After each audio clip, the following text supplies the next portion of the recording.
Okay, good morning. Good morning to all. Ram, Ram, Ram. Again, I welcome one and all of you to today's session. Okay, I think most of them can see it. Okay. Let us move into today's session.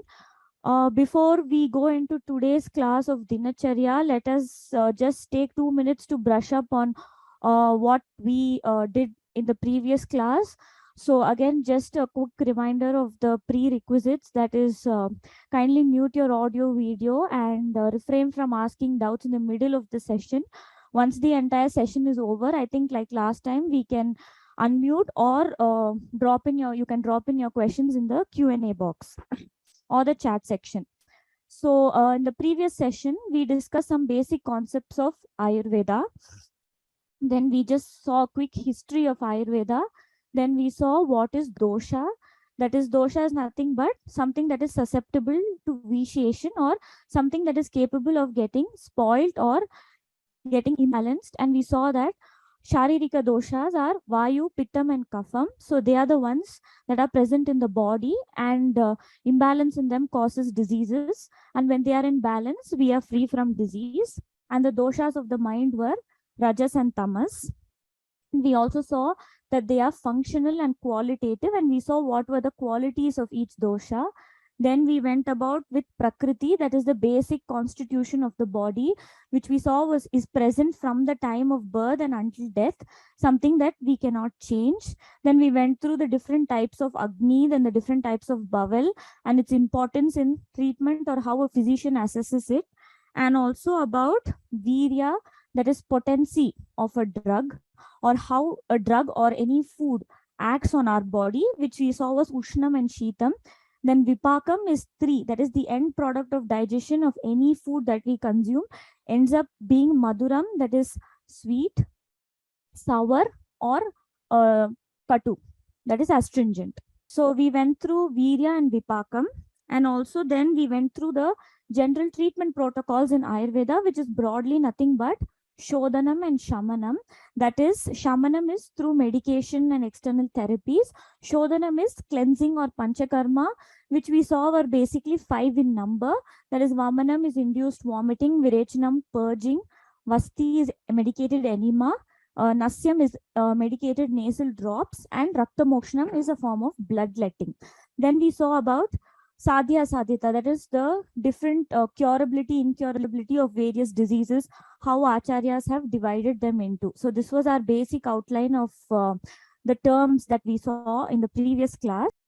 So today we will go through Dinacharya, that is, what are the daily regimens to be practiced that are mentioned. Yeah. So again, like we discussed last class, the main aim of Ayurveda is Swastasya Swasthya Rakshanam, Aturasya Vikara Prashamanam. That is, maintaining the health of a healthy person is given utmost importance. That is the first aim of Ayurveda. And even in spite of that, if a person develops a disease, then how it has to be treated is mentioned. So how the health of a person should be maintained is discussed in the initial chapters, or morely concentrated in the Sutra Sthanam of Ayurveda. So if you see the various texts like Charaka, Sushruta, Ashtanga Hridayam, etc., they have different sthanas in them.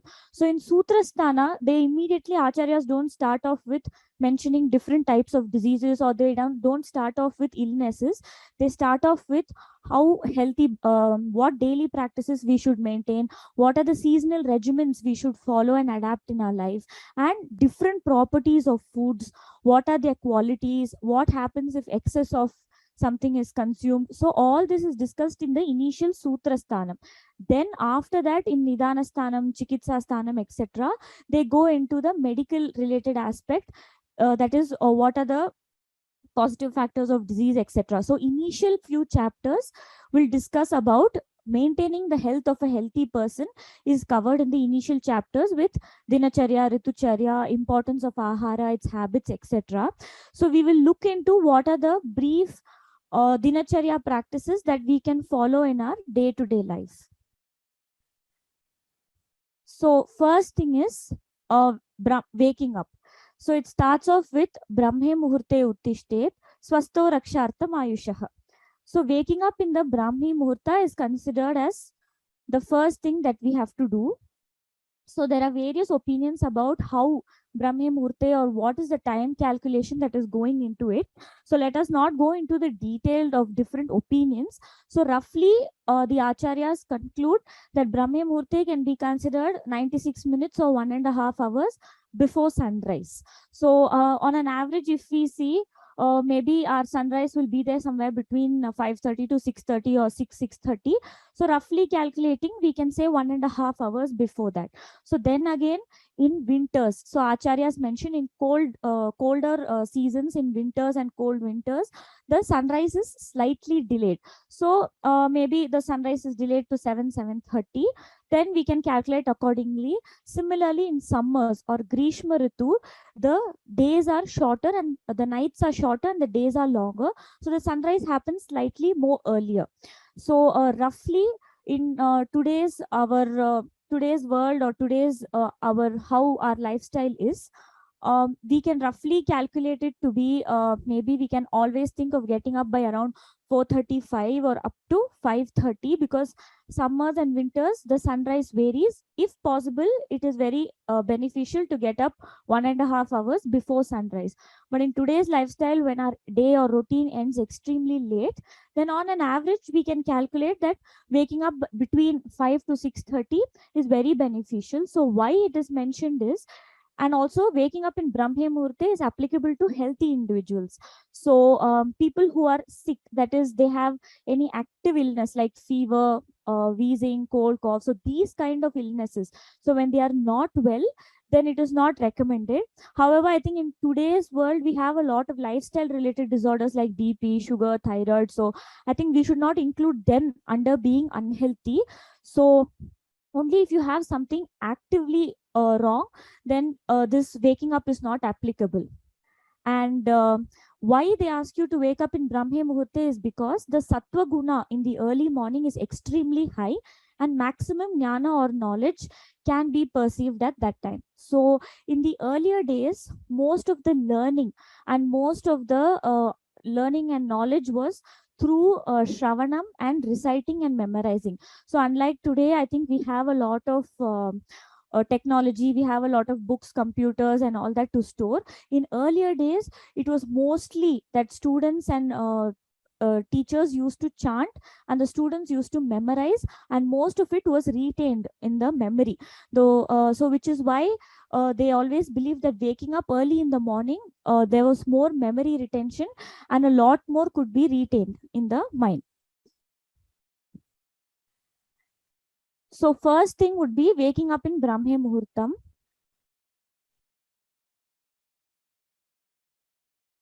Then Acharyas mentioned Dantadhavanam. That is nothing but brushing of the teeth. So the shloka begins with mentioning of a few herbs. So I have just mentioned those names in Sanskrit. So the herbs are Arka, Udumbara, Khadira, Karanja, and Arjuna. I have just given you the pictures of these herbs. So I think a lot of us may not be able to identify or see these herbs in practical life today, because we are living in cities and a lot away from the places. But I think Arka everybody is familiar with. That is, if we cut open the leaf, there is some white discharge from there's a milky discharge from the leaf. Udumbara is nothing but fig tree, and Khadira is botanically identified as Acacia catechu. Then Karanja, I think, is also available, and it is seen commonly on the roadsides. And that is known as Pongemia pinnata. And Arjuna is nothing but Terminalia arjuna. So Acharyas have mentioned these 5 drugs, but he also states in the next line that apart from these, plants which are having kashaya, that is astringent, katu, that is acrid, and pitta, bitter taste, can be used for brushing of the teeth. So why these rasas are mentioned, or what are the benefits of brushing our teeth, has been mentioned as that is, it removes gandha virusya, it removes the foul taste or the foul smell from the mouth, and jihva dantasya malam, it removes all the dirt or the sludge that is accumulated overnight in our teeth, tongue, and oral cavity. And also ruchi madate, that is, it increases the taste perception in the mouth or oral cavity. So why these three rasas are specifically mentioned and not sweet or sour taste for brushing the teeth is because any Madura Amla rasa has the capacity or the tendency to accumulate bacteria, or Madura rasa always attracts bacteria. So Katu Tikta Kashaya rasa, when we go through Shadrasa chapter, you will know has a lekanam or scraping and cleansing property, and Tikta rasa is also known as crimignum, that is it has the capacity to destroy krimi. So in this condition we can understand as all the oral bacteria or whatever deposits that happen overnight when we are sleeping, the Tikta Katu rasa has the property of removing that from our oral cavity. So back then acharyas mentioned that the size of the twig or the length of the twig we should use for brushing should be 12 angulas, that is roughly 9 inches, and the tip that we use for brushing should be made soft to prevent hurting of the teeth or gums, and the diameter of the twig that we use should be of one's individual's little finger. So the tip of the little finger should be the thickness of the diameter of the twig, and brushing after every meal was recommended. So however, in today's situation, I think going and individually finding all these herbs and drugs and brushing with them is not a practically possible thing, but a lot of Ayurvedic pharmacies have come up with medicated powders that are called dantadavana churnam, that are specifically on this concept of they collect herbs or drugs that are predominant of kashaya katu tikta rasa, and they are made into powders and sold. So I think in today's current situation, so I think we can even bring into use these dantadavana churnam or these medicated powders that are predominant and based on this concept, because I think searching for these drugs, identification of these drugs, cleaning them, drying them in today's world is not a very practical thing that can be followed. So after dantadhavanam, acharyas mentioned anjanam. Anjanam is nothing but application of collarium or kajal. So in the earlier days, kajal was, or this collarium was even worn by men, but slowly through the times it has become a more cosmetic and beautification oriented thing, and its medical value is not highlighted much, and it has become mostly for beautification. But in earlier days, the way the anjanam was prepared itself was mainly for protection of the eyes.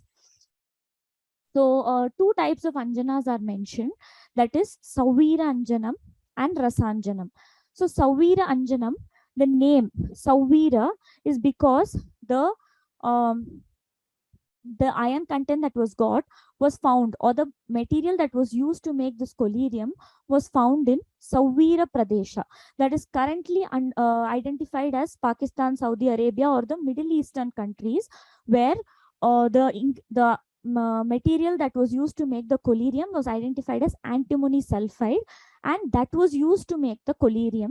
And this was a very very mild collarium that was giving the color. So Savira Anjanam was recommended to use for daily use, and one of the benefits was it is, along with beautification and highlighting the eyes, it was also giving clarity, or it clears the eyes and improves the vision. So I will let you know how.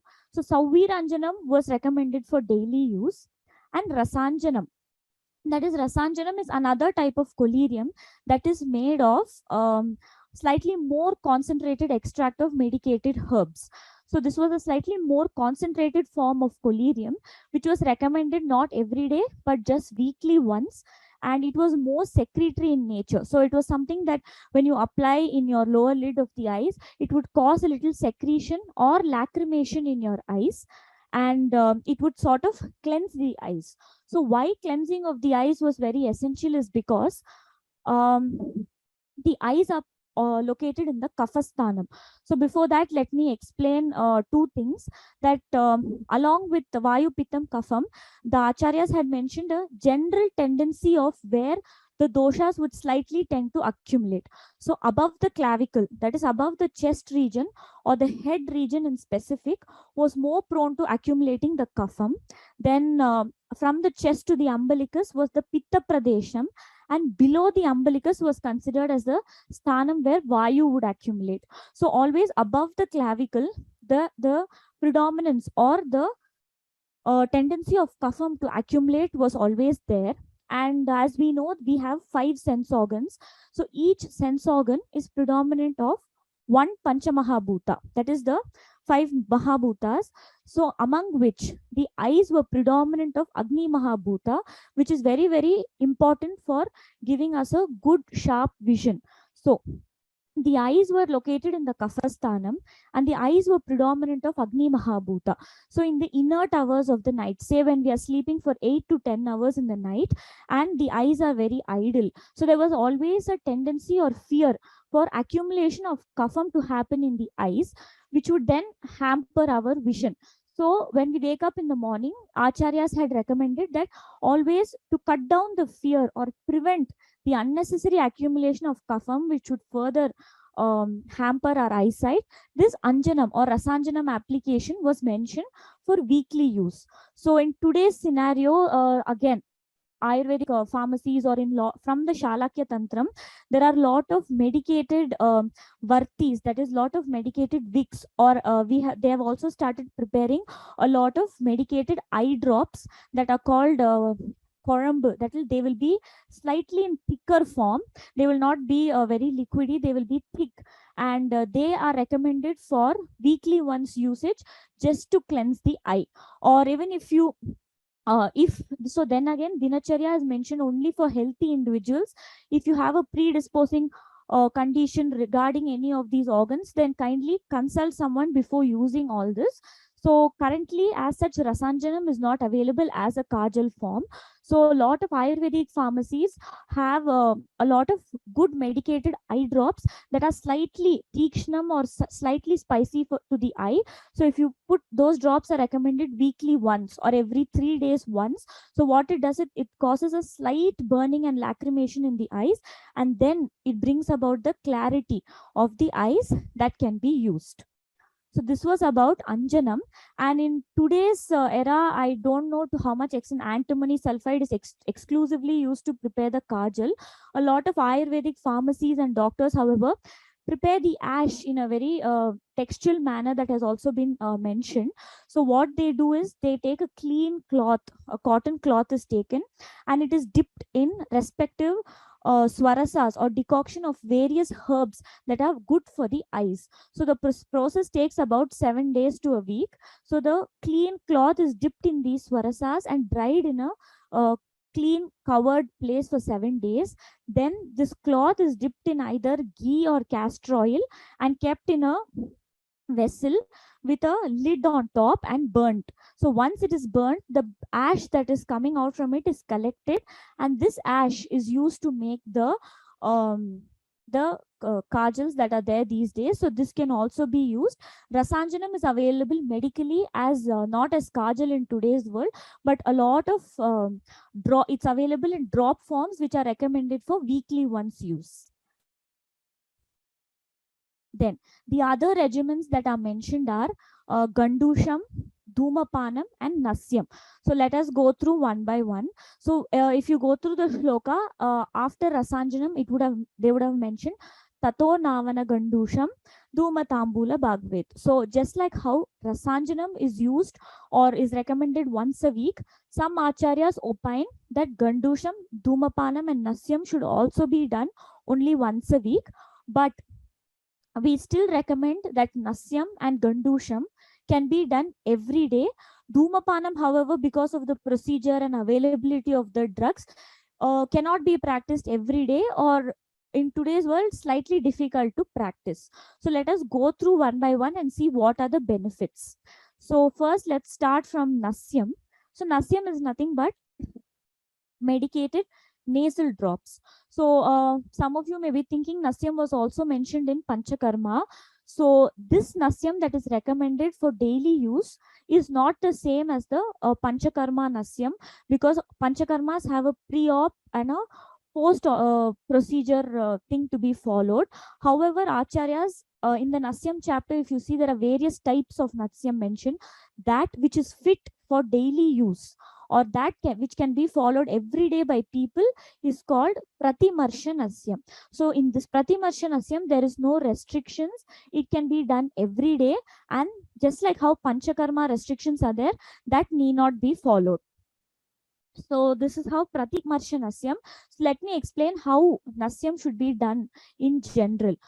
So one should lie down flat on, either you lie down on your bed or on the floor, and tilt your head up to 90 degrees. It should neither be too low nor too high.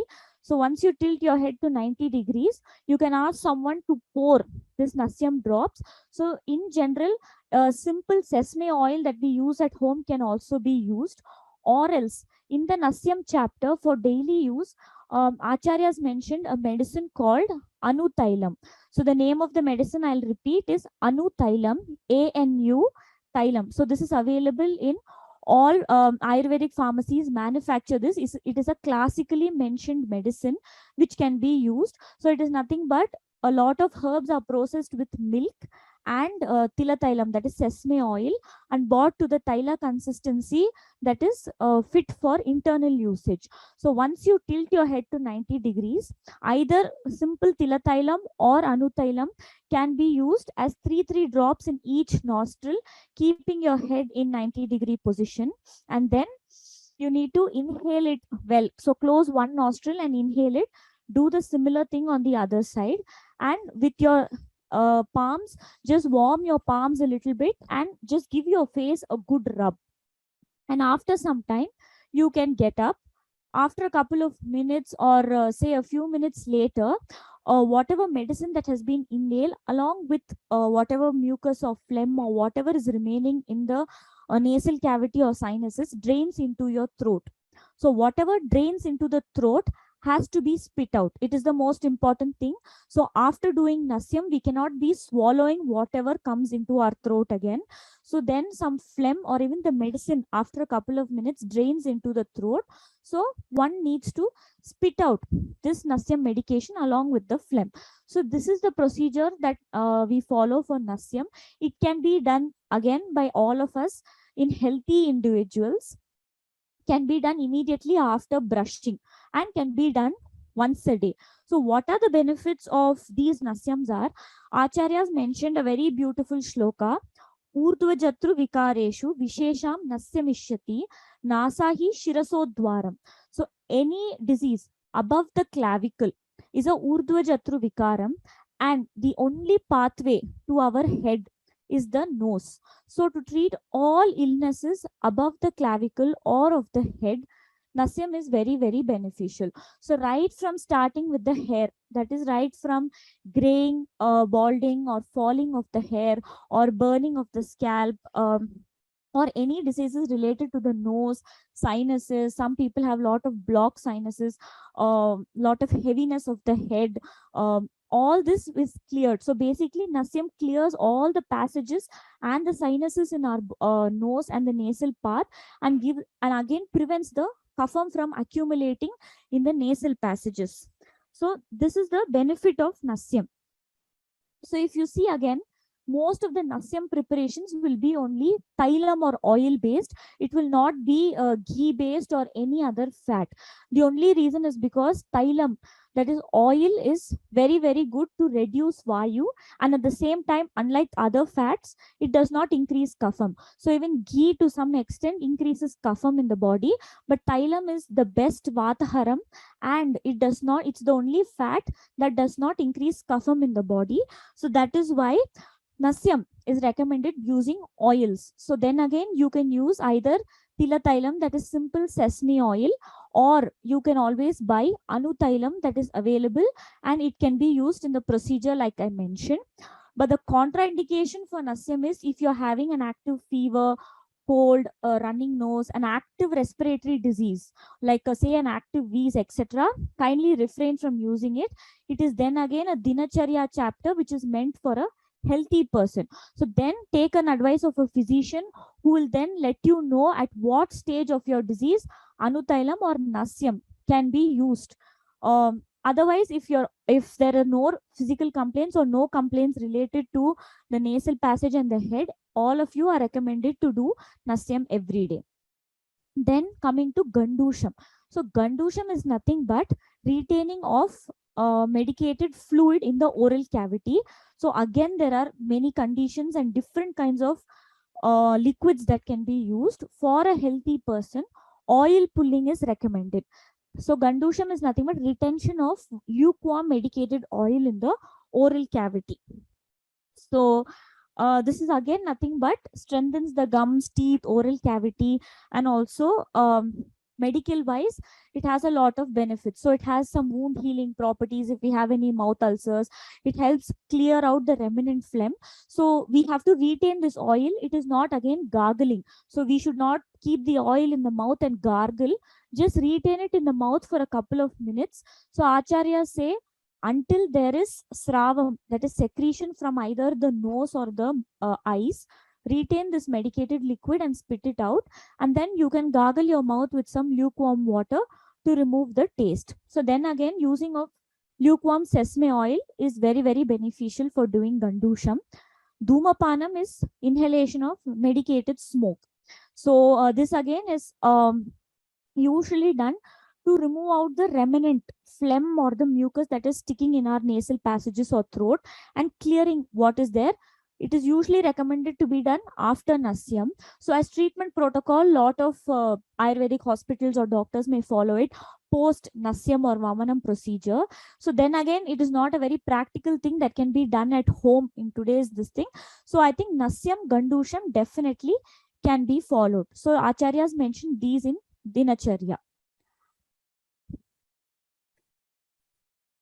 Then coming to Abhyangam.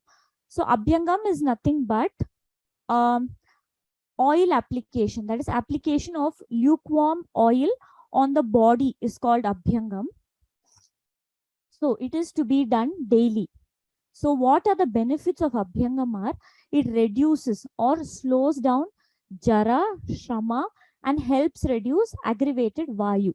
So it slows down the aging process not only in terms of physical looks or attributes, but also slows down the wearing out or the tearing of our joints, bones. It strengthens and nourishes our joints and bones. That's how it reduces the aging process. It helps elevate fatigue or tiredness in the body and helps reduce aggravated vayu or keeps a check on vayu getting aggravated. So how this happens is just like how our eyes are predominant of Agni Mahabhuta, I told you, the skin is a predominant sense organ for sense of touch. So our skin is the most important thing. So our skin or twak is predominant of Vayu Mahabhuta. Just like how eyes are predominant of Agni Mahabhuta, the skin is predominant of Vayu. So always to keep a check or prevent excessive vayu from getting aggravated, application of lukewarm oil over the body keeps a check on this.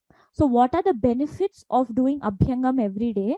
Is it improves vision, stamina, nourishment. So as we know that anything that is unctuous or snigdam, so we know oil is very oily and greasy and unctuous. So what it does is combats the opposite guna of vata that we discussed is ruksham. So vayu is very dry and not very nourishing to the body. It can cause a lot of emaciation to the body.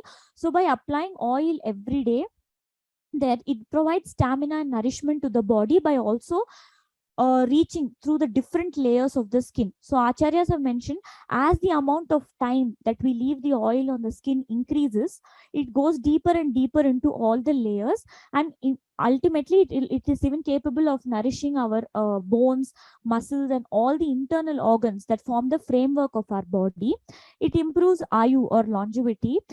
Definitely, I think everyone would have experienced it renders good sleep, and it improves skin in terms of tone, elasticity, and complexion. Then again, keeping the vayu under control, and also your skin remains unctuous.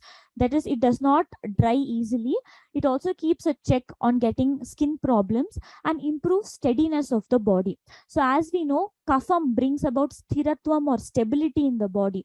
So to prevent any kind of weakness, illness, or to bring about good stability and functioning of the body, Abhyangam, doing application of oil every day, strengthens the joints, it improves our stamina, it gives you a sense of steadiness to the body. So what are the special points to be done? So in today's uh, time and what lifestyle we are doing Abhyangam every day, I would still recommend spending at least 10-15 minutes before bath to do Abhyangam with simple tilatailam at home, or simple coconut oil would also do. Or if you have any specific medical related conditions, you can definitely consult an Ayurvedic physician or a doctor nearby.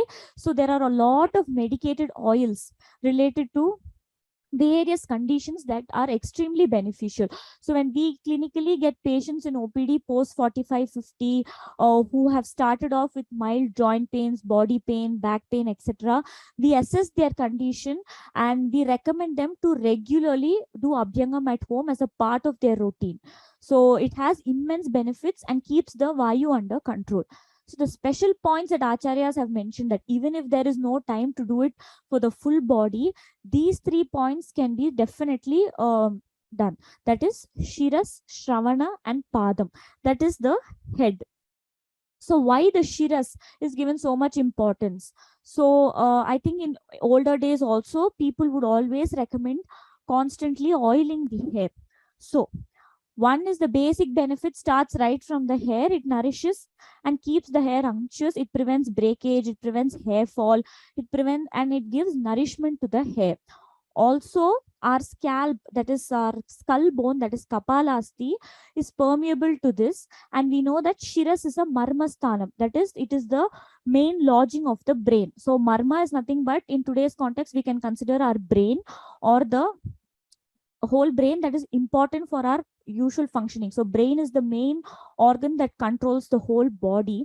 So keeping the head nourished and prevent the vayu from aggravating in the marmasthanam is very, very beneficial. Also, the skull or the head in particular is the region for 4 of the main sense organs that we have. That is the ears, eyes, nose, and the mouth. So mainly the ears, eyes, and the nose have to be nourished and kept um, well nourished, and vayu should not be aggravated.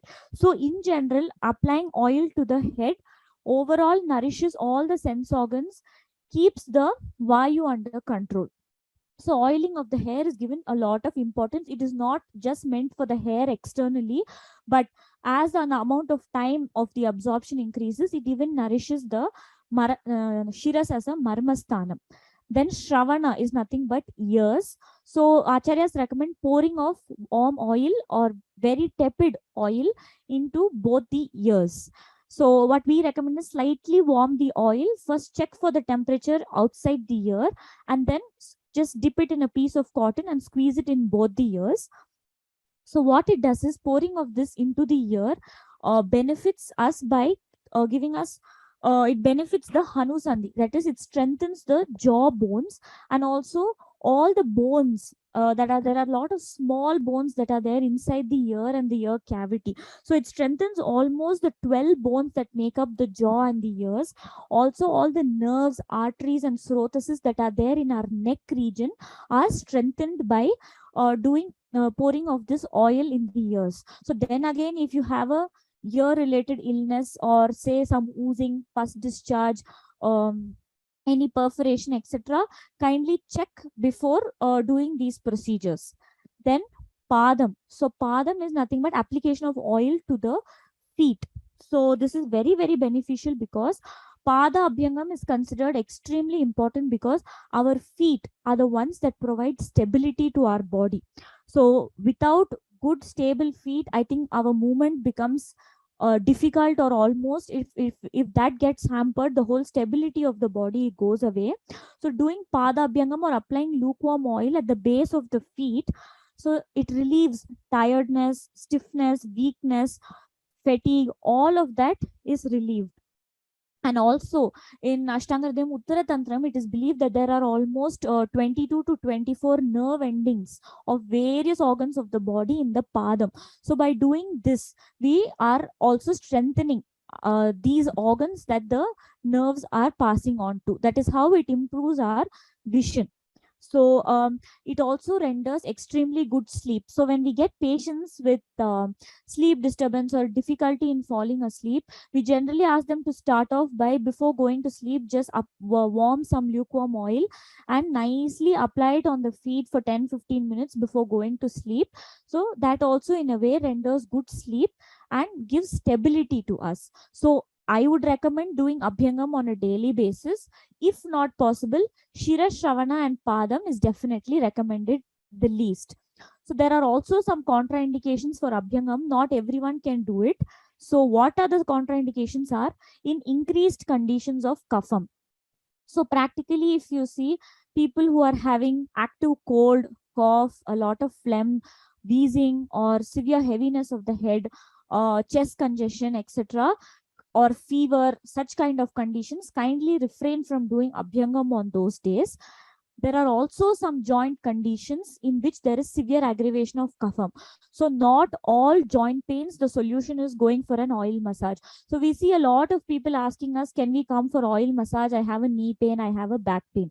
But it is not as easy as it. If it is a only vayu related disease, definitely if you apply oil, it will benefit you.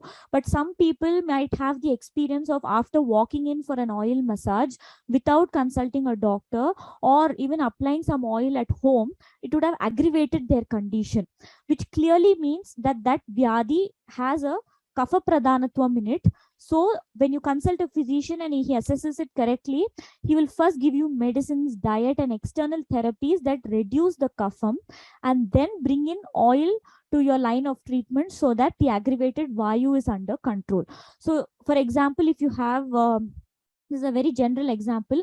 If you have extremely swollen knees, or you have severe pitting edema in your feet and legs, it definitely shows that there is a increase of kapham in the body. So for swollen knees and swollen legs, etc., because there is pain, if you apply oil, then definitely your condition is going to aggravate. So again, Abhyangam is for an extremely this regular Abhyangam is for a healthy individual. Of course, all illnesses have treatment. So once you have a joint condition or any specific condition which you feel has to be dealt with, kindly consult a physician, and there are a lot of medicated oils that we can recommend to you for regular use at home. Simple tilatailam or even coconut oil is very beneficial. So immediately after undergoing panchakarma, that is after doing your vamanam or vasti, we do not recommend Abhyangam, because again the body will be very tired and the digestive capacity of the person will be extremely less. So after panchakarma, there is no Abhyangam recommended, but Abhyangam is a purva karma, that before any panchakarma we do, we always do Abhyangam for the patient. Ajirnam, any digestion related disorders, kindly refrain from doing Abhyangam on those days. Once you recover from any digestive related issues and your appetite picks up, you can go about doing Abhyangam. So these are the points mentioned under Abhyangam. Then coming to Vyayamam, that is exercise. So Acharyas explain the benefits of Abhyangam, that is Laghavam. It brings about lightness in the body. So once you start doing exercises or any kind of physical activity, the kapham in the body tends to slightly reduce. So as the kapham in the body reduces, there is lightness of the body. It improves efficiency, definitely, because your joint movements, your sense of well-being improves. Then again, once the kapham reduces in any kind of physical activity, it improves digestion, it triggers your hunger in a very good way, it reduces fat or medas, and it gives you a good sturdy physique. So in earlier days, Acharyas mentioned Vyayamam just as a mode of well-being. So in today's scenario, if you see, there are n number of physical activities, n number of sports that you indulge in. It has become more of a different concept of why we do exercise. So some are completely into bodybuilding, gymming, and it is done to a more larger extent and aim of having a good physique, a good body, etc. But in earlier days, just to keep a good well-being of the body, have a good metabolism, have good circulation, just have a feeling of well-being, importance of vyayamam was mentioned. So acharyas say it is not recommended for very young children and old age. It does not mean that those people should not do anything at all. Not recommended here should be understood as the intensity and moderation of the exercise should be less or reduced. So everyone cannot be doing the same amount or the same intensity of physical activity. So very young children, say less than 12, 13 years of age, should definitely be active, but they cannot be into very high intense sports activities. Similarly, post 60, 65 is considered old age. It does not mean they should remain inert and inactive. So not recommended here would mean they should do the amount of vyayamam that suits their age, body, and their physical capacity. Then again, in ajirnam, it is not recommended. That is any kind of digestive issues. So vomiting, loose motion, if your stomach is not okay, kindly refrain from doing vyayamam on those days. And people suffering from diseases of vayu pittam. So any vata related disorder would again come back to having pains and aches in the bodies. So again, acharyas, so if you have a very active pain, that is severe pain, then those particular days we ask you to refrain. But the other days we always recommend what is suitable for you. You always have to keep your body under motion. So people come with severe joint pains, knee pain, lower back pain, sciatica radiating, everything is a vayu related disorder. So in those conditions, people can do exercises that suit their kind of illness, say mild walking, some yoga, some asanas. So all this will help. So then again, not recommended does not mean you should not be doing vyayamam, but the moderation and intensity of vyayamam is extremely important.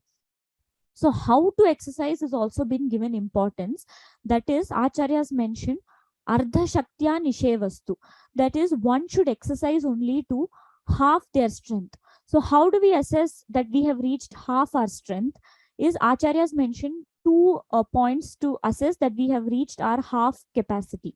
So one is the person starts gasping or breathing from his mouth. So he reaches a point where he no longer can breathe only through his nose, but he has to take deep breaths through his mouth. Another point that shows that you have reached half your balam is you end up having perspiration on your forehead, on top of your nose, behind your ears, or also on your joints and body parts. Acharya says once you see perspiration in these areas, stop the exercise. So in today's world, if we see a lot of our physical activities like gyms, a lot of studios that people go and have different kinds of physical activity are air conditioned. So naturally, when you exercise or work out in an air conditioned space, the time you take to perspire would be more. So people are not really aware when they have reached half their strength. Similarly, in extreme hot summers or climates, people may tend to perspire with just one round of walking. Or if you are, say, a pitta prakriti kind of person who tends to perspire very easily, or irrespective of the climate you're sweating, then in that condition you might not want to consider that as half your strength, which is when acharya says use your yukti, that is, use your intelligence to kind of decide. That is, the body gets its own feeling when it has reached half its strength, and do not work out to a full extent that your body gets completely worn out. So acharyas recommend even half the strength is recommended only for strong individuals. So not everybody can do the same amount of exercise. So strong individuals are capable of doing up to half the strength or slightly more, and the people who are into so much of physical activity should be habituated to eat fat rich food. That is, snigdha bhojanam is very, very essential in their diet. So people should be consuming good amount of milk, ghee, butter, rice, wheat. Their food should be good with snigdham, that is food that is unctuous in nature. So when we come to aharam, we will know what is snigdham and what is nourishing, what is very depleting. So as we know by nature, good whole cream milk, ghee, butter, and if they are non-vegetarians, meat or meat soup, all of this is extremely nourishing to the body. And people who exercise to so much or even more definitely have to include this under their diet. So today in practical OPDs, we see that most of them turn vegan. That is, they go no milk and milk products, that is no ghee, butter, no milk, no curd, no meat, etc., and they are into high intensity physical activity. So they go into I think it's a very new concept of having plant protein or whey protein, which is nothing but extract of dried powder. But I really don't know what the properties of these are. So what happens is when you do so much of high intensity workout and excess vyayamam, your vayu already is on the increase. So to combat that is why acharyas mention snigdha bhojanam. On top of that, if you go in for a very ruksham and unnourishing diet, saying that you're going to put on weight, or there are a lot of concepts now of weight loss, getting a very good body. There are different kinds of concepts now. So which is why I think it's very common these days why we see, even if people are so active in the gyms, have a good body, go out, have a good physique, are getting heart attacks at 45, 50, 55. So they say that they were so active, they go to the gym, but I still don't know how he got a heart attack, etc. So when Vayu severely aggravates in the body, what it does, if it goes and lodges in the marmasthanam, that is Shiras Hridayam, that is the heart, is also considered important marmam. So if there is a severe aggravation and it goes and lodges in the marmam, your life is taken out in a second. So we have seen in recent days so many of the celebrities, they're extremely active, overworking out in the gyms, and they have a very restricted diet. They literally eat in spoon quantities. They refrain from eating all these nourishing foods, and their bodies are changed for various concepts and for various these things. So when we abuse and overuse our body to some extent, definitely we see that this is one of the reasons. Also, not only that, if you're going to exercise extensively and not have a well nourished diet, your vayu is always aggravated. So such people are easily prone to getting fractures, strain or sprain, or they get hamstring pulls, muscle tears. So all this easily happens because there is no snigdam, or there is no unctuousness in the body, because of which a small fall or a small trigger causes injury. So kindly include some snigdha bhojanam in your food if you're into high intensity physical activity. And also, excessive intense physical activity is recommended only in winters and spring, that is Vasanta Ritu. We will see why in the Ritucharya chapter. In other seasons, that is in Grishma Ritu, that is summers and rainy season, Acharyas say that our balam is extremely less, so we need to tone down our physical activity accordingly. So I think now there are innumerable number of physical activities or exercises available. So I think we all of us should accordingly tone down our intensity and level of activity. Then after vyayama, massage of the body comfortably is essential. So I think the concept of cooling down, doing of pranayama, all these are part of a physical routine, is basically because the body has to relax, the muscles have to tend to cool down. So which is why after vyayamam, mardanam of the body is mentioned by acharyas. So after vyayamam, acharyas mention snanam, that is bathing. So why? Is it improves Agni, it promotes good health, it enhances strength and energy. It just creates a good sense of well-being and strength. It also improves our Agni because it is believed. So again, Vayu, Pitam, Kafam are again of 5 types each. So that is a very detailed thing.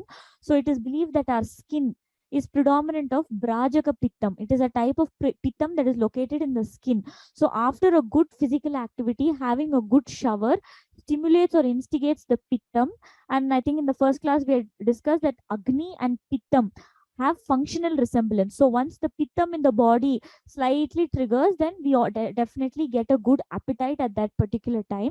Then it enhances strength of the body, and it relieves one from Kandu, that is itching, malam, that is any dirt or anything that is there in our body. It relieves fatigue, lethargy, sweating, and it is removing ill feeling. So basically, Snanam in general gives us a sense of well being and freshness, both physically and mentally.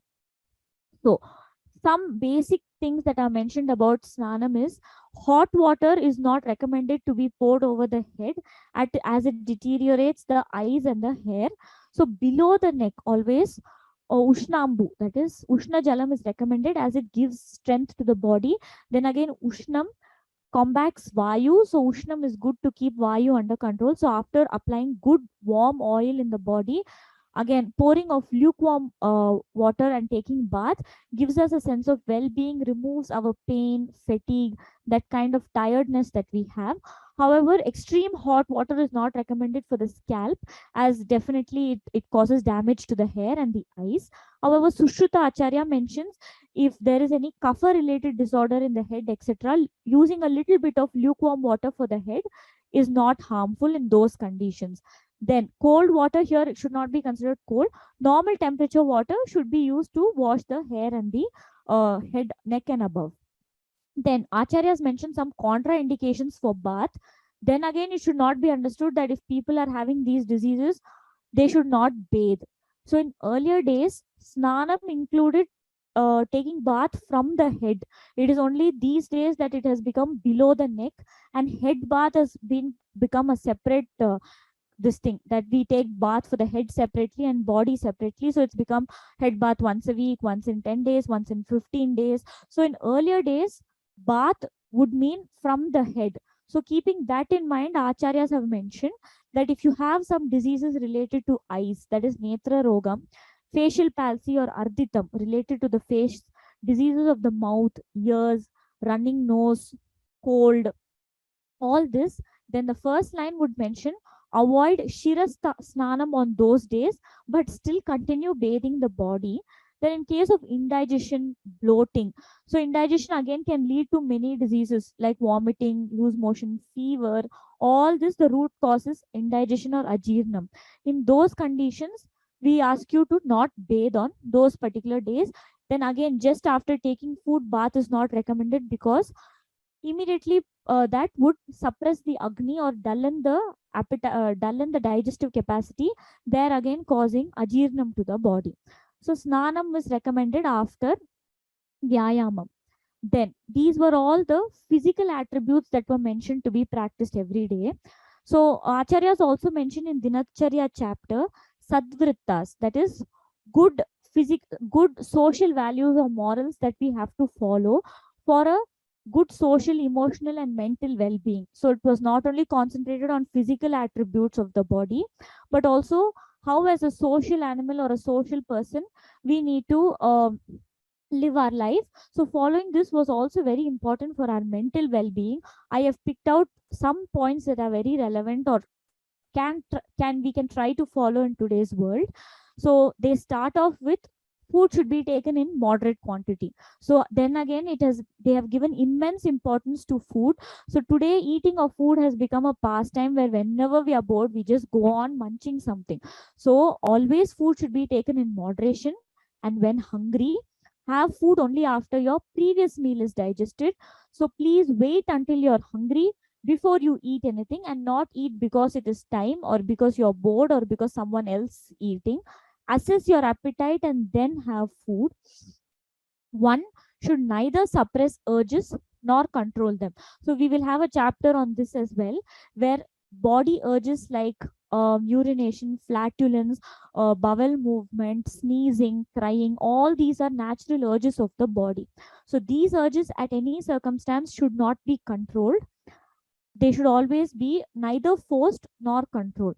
There are also some manasika urges, that is krodha, lobha, dvesha, that is hatred, anger, jealousy, enmity. All these are urges that are supposed to be controlled. So this has to be practiced. Everyone should live and follow dharma, that is live in a righteous and conscious way. At least one should be scared for their own conscience. Lend help to the poor, sick, and needy. One should be kind even towards small creatures and animals. Then God should be worshipped. Then cows should be adorned. Then respect guru, scholars, or vaidya. So whoever is imparting us should definitely be respected. Then be calm or even minded even in prosperity and calamity. So this is continuously being mentioned in all. So even if we go through our scriptures, granthams, our recitation, or what prarthanas we do every day, so maintaining an even mind in loss or failure or victory is extremely important for keeping good mental health. So these days, even a small loss or a small um, failure in life is unable to be handled by so many youngsters or children. So at a very small age, inculcating this even mindedness and prosperity and calamity has also been mentioned. So always talk relevantly in a pleasing manner with compassion. Then share your life's enjoyment with others. Never trust anybody too much, nor be too suspicious of anybody. Never reveal enmity towards others. Then never induce too much strain over your senses, nor remain inert. So here our sense organs would be in eyes, nose, ears, mouth, and the skin. So neither overindulge them in too much of activity, nor be inert. That is, not be without doing anything. Definitely some engaging in activities and some work should be done. Never do anything against dharma, artha, or kama. Then also, so these were all including for our mental well-being, that we have to regularly keep in mind and practice. Then regularly trimming of hair and nails, which was just a part of physical basic hygiene. Then maintain hygiene of feet and orifices, so washing of feet and orifices regularly. Then bathe regularly, be well dressed, and wear jewelry. So this was just to give you a sense of well-being, both physically and mentally. So keeping oneself clean itself gives a sense of positivity. And sit in a comfortable position. So these were some of the sadvritas that I have picked up. And in sadvritas, they have mentioned Dashavida Papa Karma. So these Papa Karmas should definitely be avoided, which were included under good well-being, that how they have to be avoided. So it includes the Papa Karmas we do by Kaya, that is body, Vak by mouth, and Manas by mind. So all this, at as much possible, let us try to implicate it and live our life, so that more than harming others, we mentally stay calm and gives us a good sense of mental well-being. So acharyas mention himsa, that is violence; steya, stealing; anyata kamam, infidelity, that is not faithful in relationships or cheating, comes under physical, that is kaya, bodily papa karma. Then paishunyam is tale bearing, that is making up stories or talking about others or cooking up stories about others. Then paurusham, being rude or abusive to others. Then anrita, that is lying, that is for our own selfish gains, that is blatantly lying. Then sambinalapam is talking rubbish, is talking irrelevant things or talking things that do not have any relevance to us, talking about what someone else did or talking about someone else's life. So all this includes under manasika, this and vak, sorry, so based on your vak, that is speech, and manas, that is tendency to harm others. It can be even physical, mental, social, or taking, um, uh, being happy when others kind of suffer, or longing for others' belongings. And Drigvi Paryas, atheism is not having belief in God, but at least believing that there is something more beyond us that is helping us, and having this thing should be understood. So all these are included as Dashavida Papa Karmas, and Acharyas say definitely they should all be avoided for maintaining a good physical, mental, emotional well-being.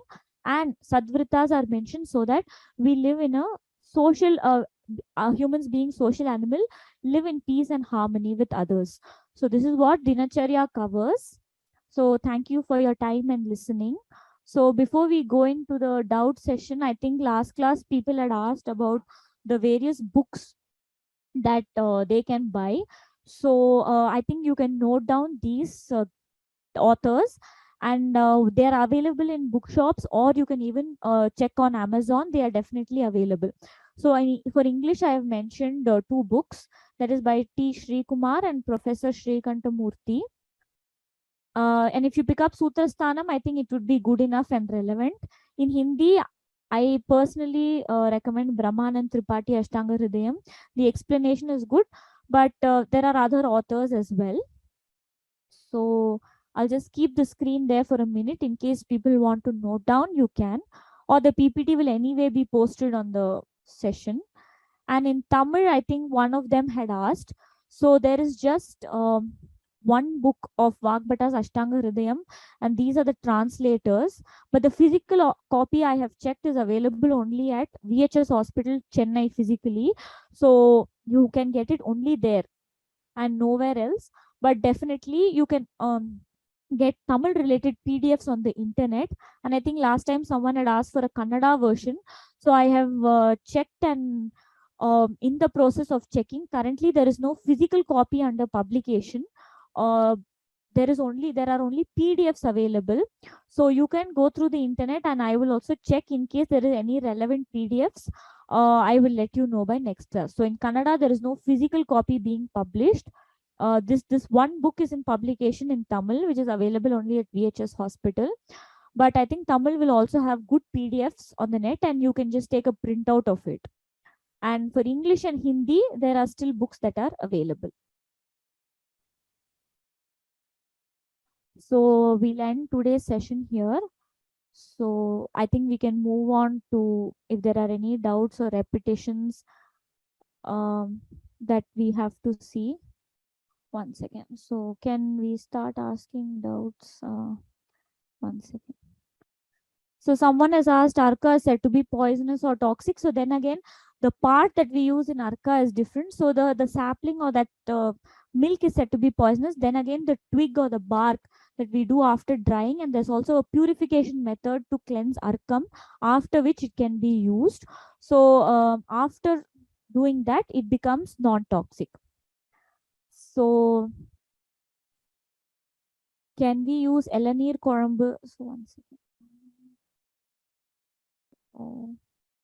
I think I've explained oil pulling in quite detail.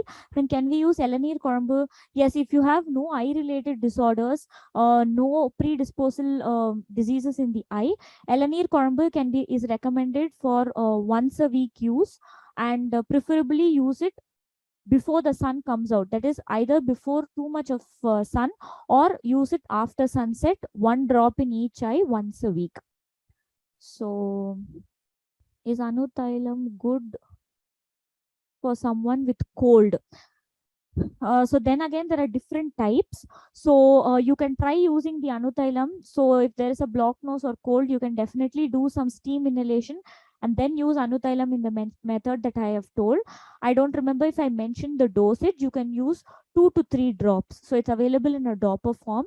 Then again, if you feel the condition aggravates or it's getting worse, definitely consult a physician nearby. Otherwise, you can definitely use it for a blocked nose, stuffed nose, or a cold. So which oil is good for massage? After assessing your nature or prakriti or body, then you can go in for medicated oils. Otherwise, tilatailam, sesame oil or coconut oil is good. In Ayurveda, we have a very common tailam called Dhanvantram tailam, which you can use, but it is not. It may not suit all conditions. If you are a healthy person with no complaints, regularly Dhanvantram tailam can be used. So for Gandusham every day, do we need any medicated liquid, or you can just use a lukewarm sesame oil? And what is the difference between Kavalam and Gandusham?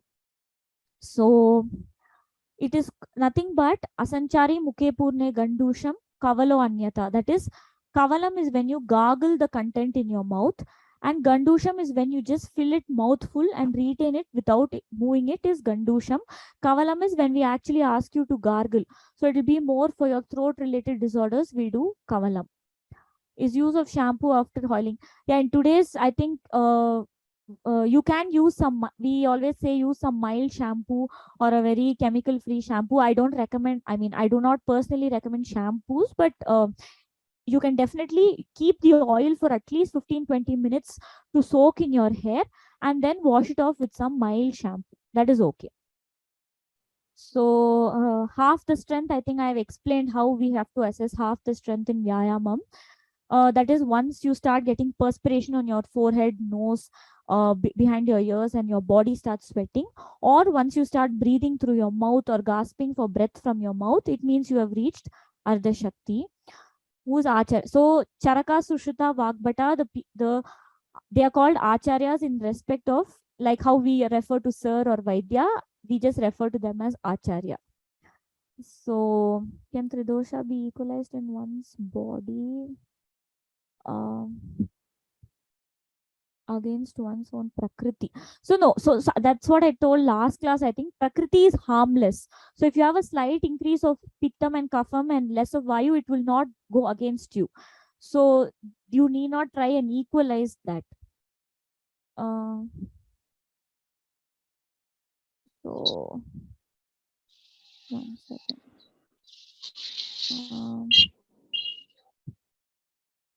Then, can you explain the relationship between? So, 1 second. Yeah, tell me, sir. in the Sadvartas, you mentioned wearing jewels. Yeah.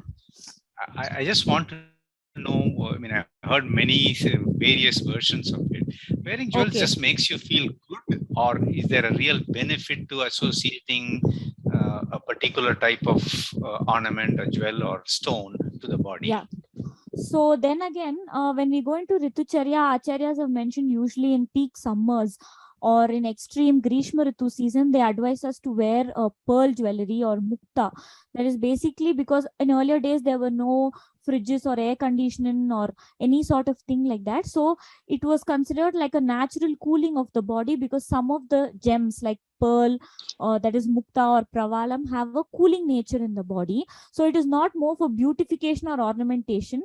So they would have mentioned it as a very minimum thing. One is to just keep ourselves, well and pleasant. And also in some seasons, especially I think the reference comes in summer seasons where wearing of pearls and those kind of necklaces and jewelry are mentioned to keep the body cool. So One that more can be question considered. related to the Yeah. same thing, madam. Yeah.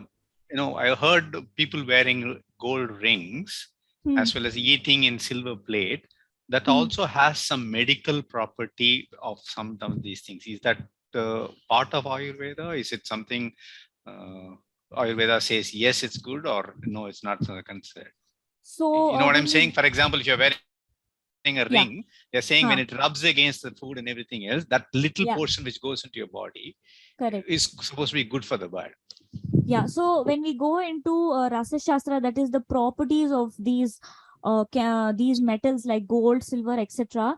They do have some benefits for the body internally. So we even there is a concept of Swarnamrita Prashanam where children are given pure gold mixed with a little ghee and honey, where it is believed that pure gold tends to boost the immune system. Then again, the quality, quantity, etc. is all specified in detail. So in earlier days, silver also, then again eating in that plate gave those kind of benefits. Definitely it had some health benefits. So in today's this thing, I don't know if how we much we can, but eating in silver plates definitely does not cause any harm. So maybe in those days, to get some of the metals or benefits of those minerals in our body, these practices were followed. And the last question from me, Yeah. not even a question, it's just a help. You had mentioned some like for the Nassim and all the pulling oil, etc. You were mentioning Yeah. what is it we could use in generic terms. Is it Yeah. possible that you could just add it in the next class in one slide? For example, if you're doing Sure, Nassim, sure. do this type of a thing. Just a generic one is enough. Then we can pick it up from there. You want the names of the thing? Yeah, just the names. I was Sure. trying to write down as you were saying it, but then I was not missing. I could have made some mistake. That's Sure, the reason. I'll include that in the next PPT. Yeah. Thank you so much. Okay, welcome, sir. So let me go back to the chat box. Please advise what we can use instead of soap. I think you can just use any kind of bathing powder or even there are a lot of churnams available now. Hello. Yes, sir. Tell me. Yeah, ma'am. I just wanted to know that, like we have read, that every morning one should do Usha Panam. That's an important part of the Dinacharya. What, sir? Do?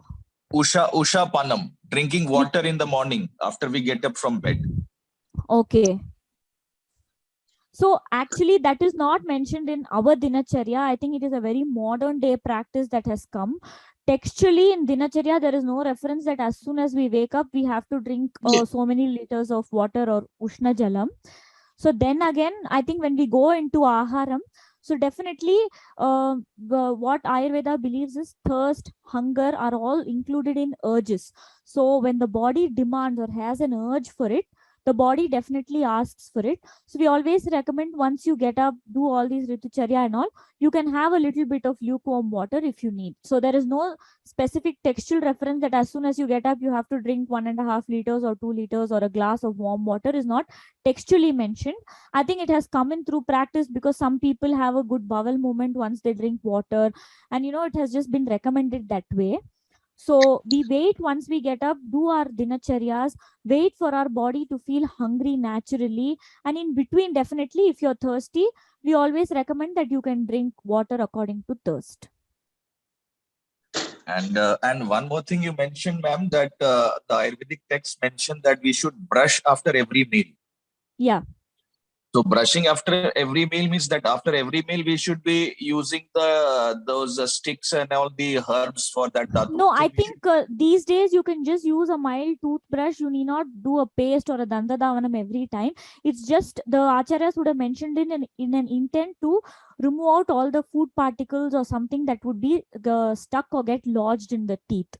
So even now, I think mild brushing, or even with your fingers, if you can just brush through your teeth after every meal, you can prevent deposition of food particles and all that in the teeth. That's all.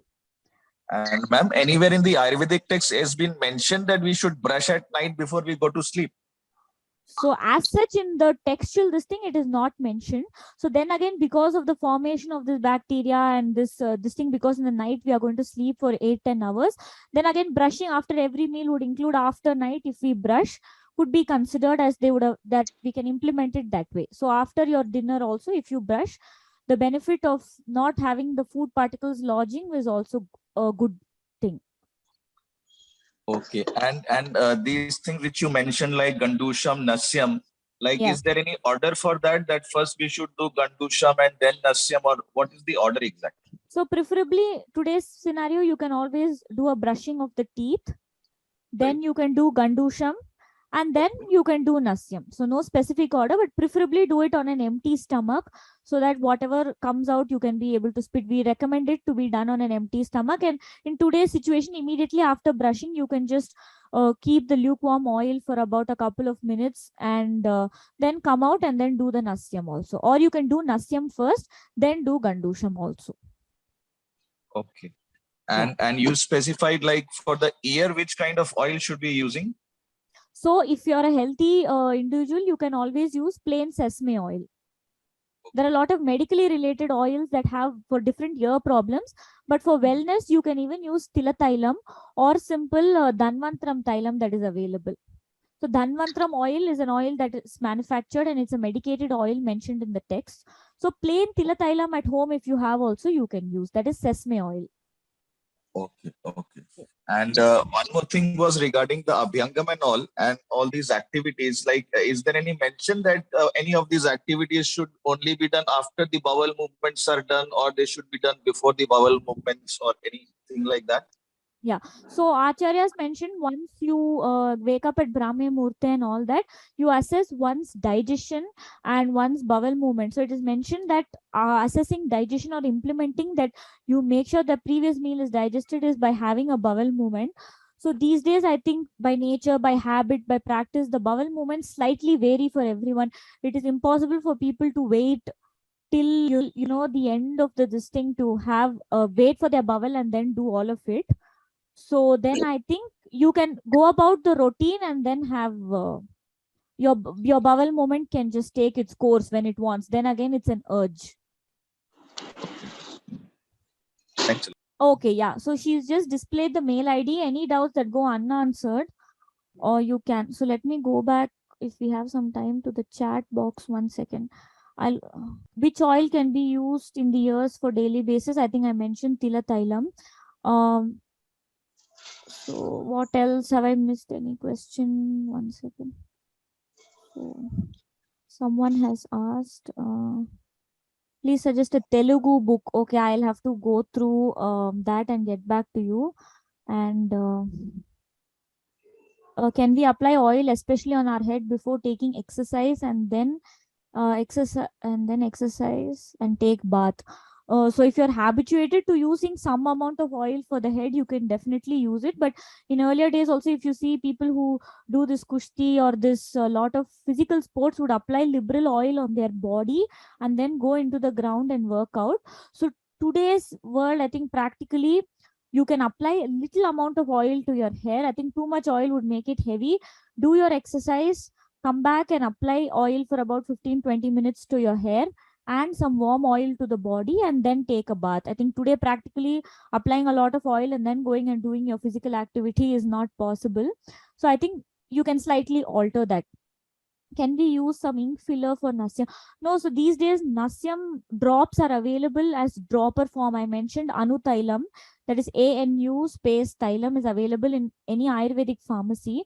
It is available in a dropper form. So you can just regulate and put 3 drops. And for your ears, you can just dip a piece of cotton and fill it into your ears.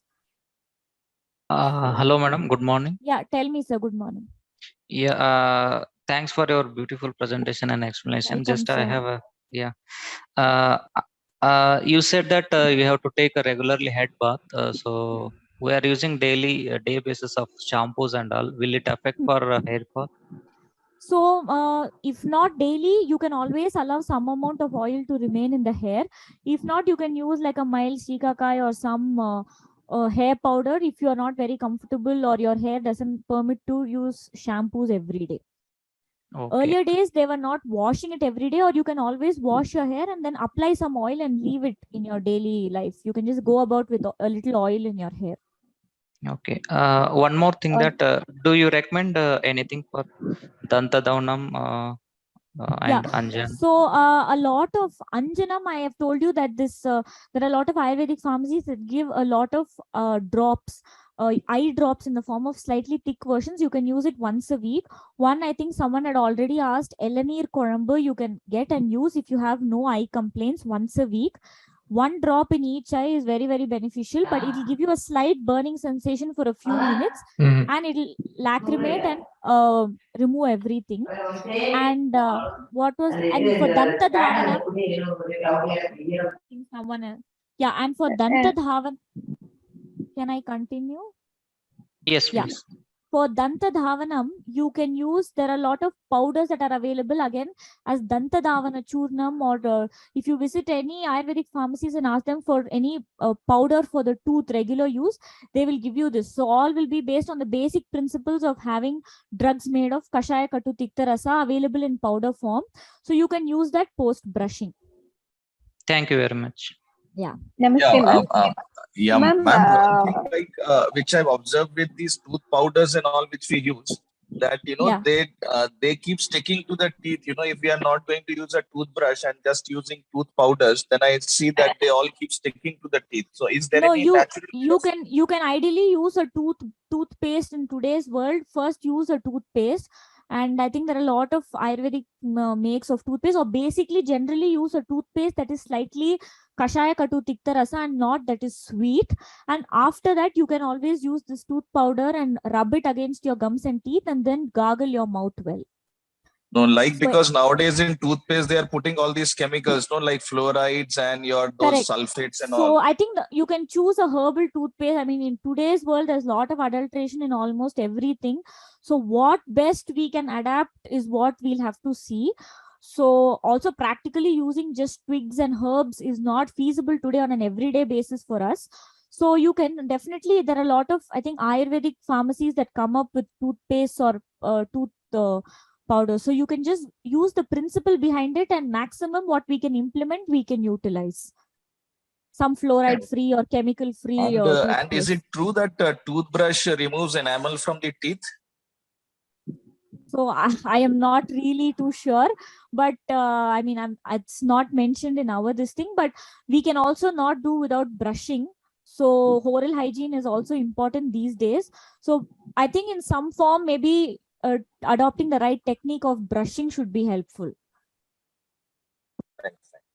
Yeah. Namaste, So I think, yeah, tell me, ma'am. I have really severe rheumatoid arthritis and deformities in the fingers and almost all the joints. Is there any medicated oil which helps to relieve pain? So then again, see, it's a very personal thing. We'll have to deal with you one-on-one. So you'll have to definitely consult a doctor going for, because it's a disease condition. What we have dealt today is for swastha, that is a healthy person. So rheumatoid arthritis is definitely a vyadi condition. So I recommend you to consult someone. They would start you off with some medication, diet changes, see what avastha of the arthritis is in, and then recommend you either whether you need oil or some other kind of treatment. Okay, thank you. There's okay, yeah. Namaste. I have one question. You mentioned about gingerly oil. Can we apply olive oil also? Is it possible? So olive oil for the body, you mean, sir? Yeah, head, for the head. Yeah. For the head. So as such, I think olive oil is a very recent concept. So I think when the in our Sushruta Charaka time, there is no reference of an olive oil, but the benefits of Tila Tailam have been mentioned in benefit, that it is a very good Vataharam, and it is very good in keeping skin diseases under control. So I think Tila Tailam is more is a more traditional or a more Indianly practiced thing, which I would recommend more than olive oil. And also, if you don't have much hair or a bit bald, is it okay to apply oil still? Definitely, because oil is not, as I mentioned, not just for the hair or for the hair growth. The absorption of it has a lot of benefits for the scalp and the other sense organs as well. Okay, thank you. Yeah. So someone has in the chat box, can we do exercise in the evening if time doesn't permit in the morning? So then again, because of our lifestyle now, so can we do oil massage to the body before going to bed and then take bath in the morning? So the amount of oil that is mentioned for Abhyangam is extremely liberal. So not just little amounts of oil. I would recommend, even if it's not possible in the morning to do an oil bath, if you have time to shower in the evening, spend about 10-15 minutes in the rest bathroom. Just take some warm oil with you, apply it in your body, allow it to soak for about 10-15 minutes, and then bathe and come. So sleeping with the oil is not a very ideal thing to do. And exercising in the evening time, so then again, preferably don't do it after dinner or go for 2 hours or exercise after dinner. Again, in today's scenario, at least accommodating exercise in the evening is also okay, as long as there is some physical activity that we do. So yeah, ma'am, 2 more questions I had was, like this oiling the hair, should be it done in the night and let it lay all throughout the night, or should we do it in the morning only? So it suits some kind of people. For some people, soaking the oil so much brings about heaviness and cold and all that. For those kind of people, at least 15-20 minutes before they take bath, if you allow it to soak, is good enough. Half an hour before bath. Okay.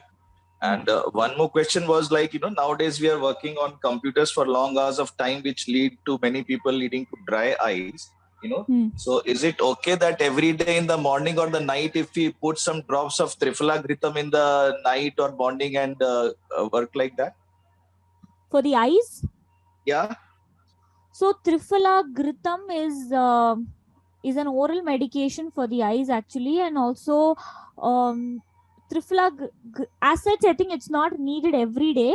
I think you can go in for, there are a lot more eye drops and eye medications that have been improved now for especially cleansing your eye or removing the stress and strain because of our present lifestyle. I think those you can use. Like for dry eyes, what would you recommend? Like for computer people who are working? You can definitely, if there are no eye related ailments or issues, you can just use Elanir Korumbu. Okay. Elanir Korumbu is available. You can use that once a week, or once in 5 days also you can use 1 drop in each eye. Okay. Yeah. So please tell us how long. Question? Yeah, tell me, sir. Is it harmful to have daily shampoo bath to the head or eyes? Okay, so I think shampoo is a very new concept now. So textually, there is nothing mentioned about it. So if you use a very mild or some herbal shampoo, I think it should be okay. Or even allowing some amount of oil remain in the hair would do no harm. Thank you. So, thank you. Yeah. So please tell us how long oil pulling should be done. Then again, I mentioned you can keep it for about 2 to 3 minutes, or once you start having secretions from your eyes or your nose, you can spit the oil out. So Anutailam is a Pratimarsha-nasyam. So from what age onwards they can use is, so generally children below a certain age will not know how to spit out. They tend to swallow everything. So this Pratimarsha Nasyam is Ajanma Maranam Nasyam. That is from the time of birth up to death you can use Nasyam. But practically we ask you to use it only after 8 or 10 years, when the child actually knows how to spit it out. You can use Nasyam for the child. Then again you can start with 1 drop for them. So that can be done for children also. But after 10, and they should definitely know how to spit out what is being taken. So from what age shall we use? You can use by 10 or 11 also. You can use Anutailam. And you mentioned some eye So, drops. ma'am, if you want to avoid. Yeah, tell me, sir.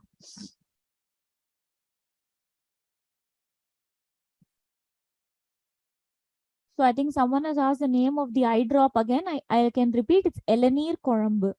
So can we use coconut oil for the ears? I think better would be Tilatailam. Then again, it is Vataharam. So Tilatailam is extremely good. Then can we put lukewarm cow ghee in nostrils instead of oil? Since you mentioned ghee is a little kapha-karak. So the main aim of the whole Nasyam is to reduce Vayu and prevent. So already above your clavicle or above the Jatru, that is neck above, is the Kaphasthanam. So you wouldn't really want to further increase the Kapham. So which is why most of the medicated drops for the nose is mentioned in Thailam form. And also once you put ghee, there are chances of it sedimenting, or it's ghee tends to solidify. So which is why Acharyas by itself have mentioned only Thailam for the nose. So I think Tilatailam or Anutailam is better. So Ma'am, if we want to Yeah. avoid these shampoos and all, does Ayurveda have any classical hair powder kind of a mention which is available in pharmacies which we can use for cleansing the hair instead of shampoo? Yeah, textually, I am not too sure if there is a powder mentioned, but a lot of Ayurvedic pharmacies have come out with hair wash powders or even herbal shampoos which are made of plain triphala or something. So you can just go and pick up those herbal shampoos or herbal powders. So that's not a very textually classical thing, but you can always buy them.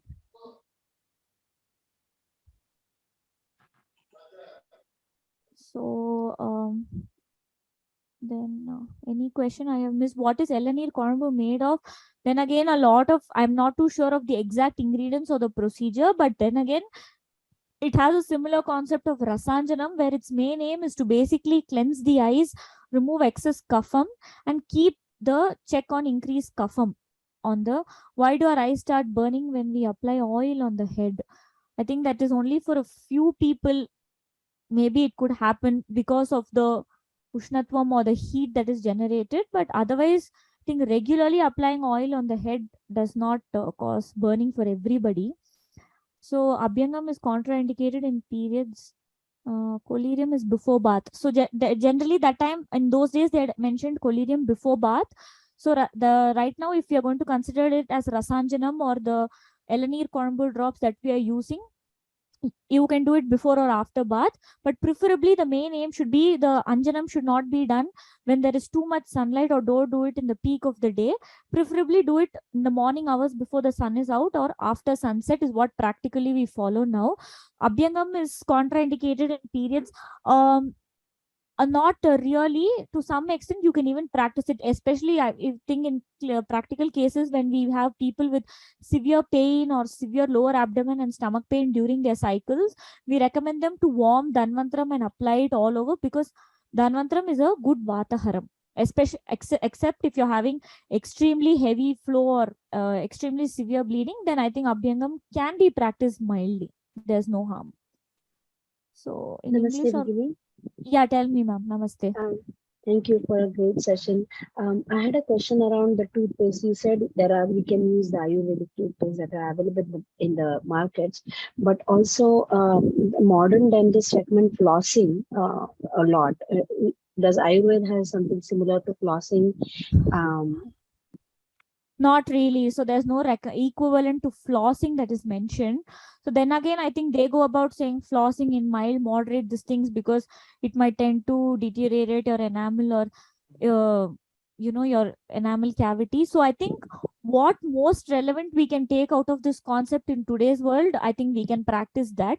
So the basic concept being, always use kashaya katu tikta pradhana rasas to keep your oral hygiene, is what acharyas have mentioned. So in today's development, there's a lot of different, there's no concept of flossing.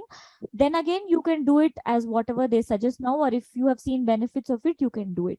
As such, textually, there's nothing to do mentioned about flossing. Okay. Dhanyavad. Yeah, welcome. So, Dhanvantra Korambu uses mutton fat. No, there is nothing like that. Dhanvantra Korambu does not have mutton fat. And 1 second. So, any other question I have missed?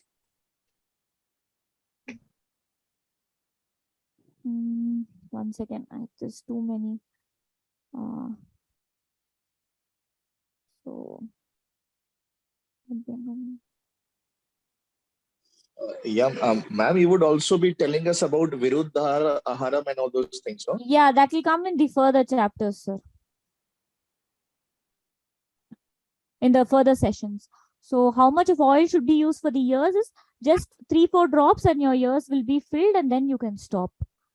Is non-veg eating considered a sadvritta?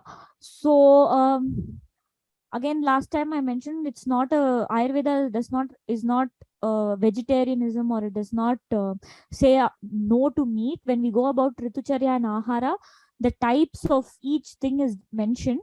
So there is no specific thing that we should not eat meat, is not a specific point mentioned anywhere in Sadvritas. Hi, madam. Just I was searching the Tilatailam, so it was not available in Ayurveda stores. Is it limited availability? Or? The Tilatailam is nothing but sesame oil that we use, regular til oil, that is sesame oil. So you can just buy it in any organic shop or any store. Thank you. Yeah, I think madam, you're too fast. Can you slightly slow down your lectures? Okay, because I think I tried to consciously slow down compared to previous session, but I also think when I included most of these, I think I'll further try to slow down. So because Thank you, I madam. think yeah, welcome. So is there any other question I missed? Can someone so can you please share natural preparation of kajal? I think it's not relevant in this session, but you can definitely. So what is important? Importance of Gandusham is to just maintain wellness and strengthen the oral cavity. So then Jalaneti is something that is there in naturopathy, or it comes under pranayama and that the yoga part of it. So I will not go into its details today. Could we use? Yes, sesame oil can be used. And how much time to refrain from eating after oil pulling? So before food, there is no time nature. Then again, do all the dinacharya. Wait till you feel hungry before eating anything. That is the only thing that is mentioned. No specific time. So is applying Collarium before bath? I think I have answered that. Ma'am, can sinus people have oil bath? So then again, there are different kinds of oils that are recommended. So if you have a respiratory condition or a sinus problem, you can consult accordingly and get a good oil that will not trigger that, or check why the sinus complaint is coming. And after curing that, you can go in for a regular this thing. Pranayama is generally pranayama is not mentioned in Dinacharya. It's more in the yoga part of it. So it is not mentioned in this. So which oil should be used for Abhyangam? So then again, Tilatailam or sesame oil can be used, or like I mentioned, Dhanvantram oil is suitable for all swasthas. That is, all healthy people can use that. So any questions I missed, you can kindly mail it again, because how much oil should be used for Nassim? Then again, I mentioned 2 to 3 drops of the Anutailam that is available in the dropper, and for the ears, as much as it fills. So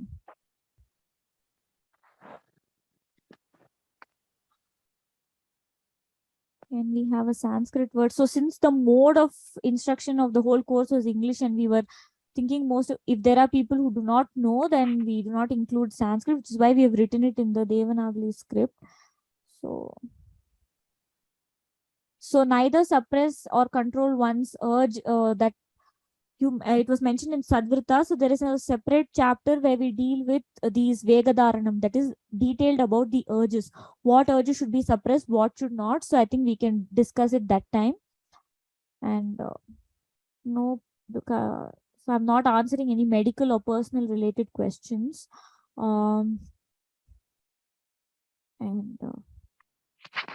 Yeah, anyone else? Do you want to unmute, or can we wind up the session? So is there any particular Thailand which helps to cure deformities? So rheumatoid arthritis then again is a medical condition which is not swastha. Without seeing the patient, personally I think no other recommendations would be done. So are you going to talk about sleep? Yes, it will be covered in the later classes. And so this is mostly I have not included shlokas in this. Then again, it becomes for people who don't know to read, or it's more of a session. So if it was a chanting class, we would have included it, but which is why we have mostly stuck to keeping it in English. So please tell me a book suggested in Ayurveda. I think I've played out that screen. You can check for that. Otherwise, that's the only book available. Otherwise, you can just download a PDF.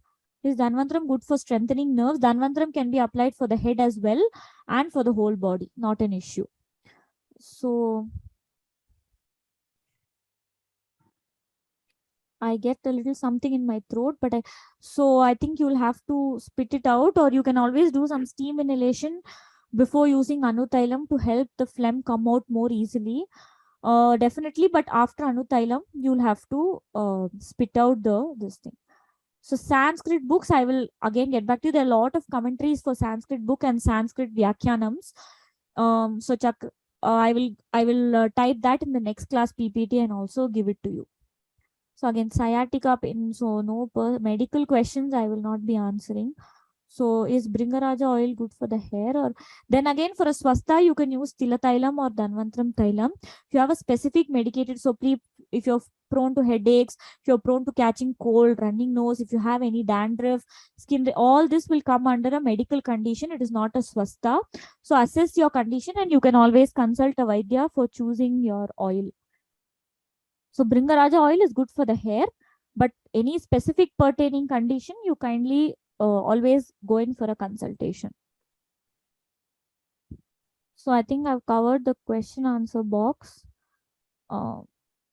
Anyone else want to unmute, or I think we can just wind up the session? Chat box. So it said walking is best exercise. Is only walking enough? So then again, the whole concept of vyayama has changed now. There are different kinds of physical activities, but a good brisk walk for about 30-40 minutes is more than enough, I think, in today's world. Everyone need not do all kinds of physical activity that is got. Will there be a question answer session? I think it should be available with the whole recording, because until we stop the session, the recording goes on. So applying oil in nose, can it help in snoring? So then again, what causes the snoring, everything has to be assessed. So generally, cleansing of the nasal passage and keeping all the conditions above the clavicle under check is why Nassim. So over a period of time, definitely Anutailam helps in reducing the snoring as well. That is what we have seen in patients. So yeah, last thing, anyone else, or I think we can wind up today's session. Yeah, ma'am, you can wind up. I have unmuted. So, pardon, ma'am? I have unmuted who raised hand, and have finished asking questions, I think. Yeah, I think no.